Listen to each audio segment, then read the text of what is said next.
கழகம் கட்சியில மாவட்ட செயலாளர்கள் 98 பேர் வந்து பாஜகவோட கூட்டணி சேர்வதற்கு விருப்பம் தெரிவிச்சிருக்காங்க.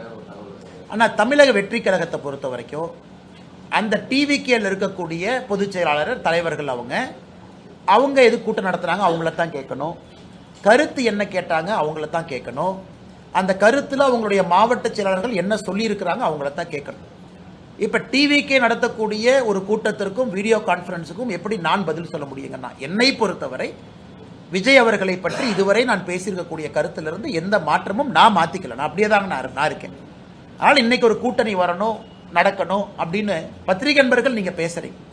ஒரு பக்கம் டிவிக்கே எங்களுக்கு வேண்டாம் அப்படிங்கிறாங்க, இன்னொரு பக்கம் மாற்றுக் கட்சி நண்பர்களும் எங்க கூட்டணி பலமா இருக்கு நம்ம போறோம் அப்படின்னு.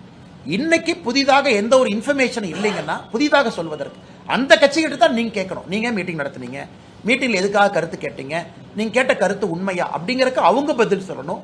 எங்களுடைய நிலைப்பாடு மாறாதப்ப நான் எப்படி பதில் சொல்ல முடியுங்கண்ணா? அண்ணா இன்னைக்கு நம்ம ஒரு விஷயத்தை தெளிவா புரிஞ்சுக்கணுங்கன்னா, தேர்தல் எந்த நேரமும் கூட டிக்ளேர் ஆகலாம். இன்னைக்கு நம்ம 14ஆம் தேதி, 16 வருதுங்கிறாங்க, 17 வருதுங்கிறாங்க, நமக்கு தெரியாது, 18ங்கிறாங்க. ஏதோ ஒரு நாள் இன்னும் அடுத்த இந்த வாரத்துக்குள்ள வருது. ஸோ தேர்தல் களம் சூடு பிடிச்சிருச்சு. திராவிட முன்னேற்ற கழகத்தை பொறுத்தவரை சீட்டு கொடுத்துட்டாங்க, சில பேர்த்து கொடுத்துட்டாங்க. கம்யூனிஸ்ட் இன்னைக்கு சண்டை போட்டு அவங்க அறிக்கை கொடுத்துருக்குறாங்க. நம்ம கூட்டணியில் உடனடியாக இந்த மாடல் கோட் ஆஃப் கண்டக்ட் வந்தவுடன் வேகமாக தலைவர்கள் அதை வேலை செய்ய போகிறாங்க.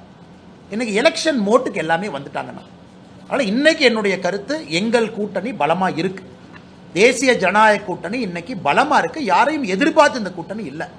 நாங்கள் பலமாக இருக்கின்றோம், ஆரோக்கியமாக இருக்கின்றோம். 17ஆம் தேதி முன்னெடுத்திருக்கக்கூடிய ஆர்ப்பாட்டமும் கூட ஒரு சான்று.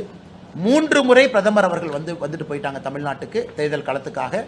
இன்னும் 2-3 முறை வர இருக்கிறாங்க மாடல் கோட் ஆஃப் கண்டக்டுக்கு பிறகு. அதனால எங்களை பொறுத்தவரை நாங்கள் பலமா எங்க பாதியில போறோம். மற்ற கட்சிகள் கூட்டணி வேணும்னு நினைக்கிறாங்க, மற்ற கட்சிகள் இன்டர்னல் மீட்டிங் போட்டு கேட்கறாங்கன்னா அந்த கட்சிகள் தான் பதில் சொல்லணும். எங்க நிலைப்பாட்டில் எந்த மாற்றம் இல்லை, நாங்கள் அதே நிலைப்பாட்டில் தான் நாங்கள் இருக்கோம்.